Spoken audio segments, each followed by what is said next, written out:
Oh,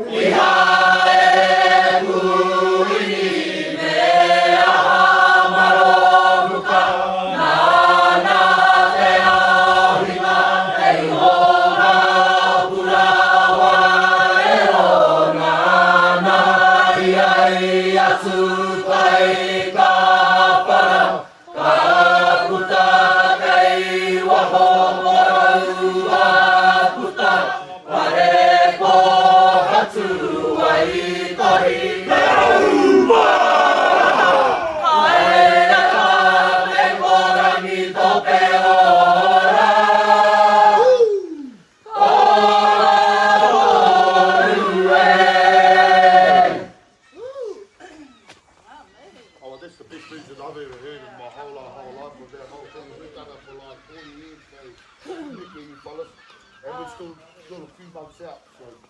1 minute break, 1 minute. You want a mini, quick little water and we'll meet you on the beach. Bye-bye.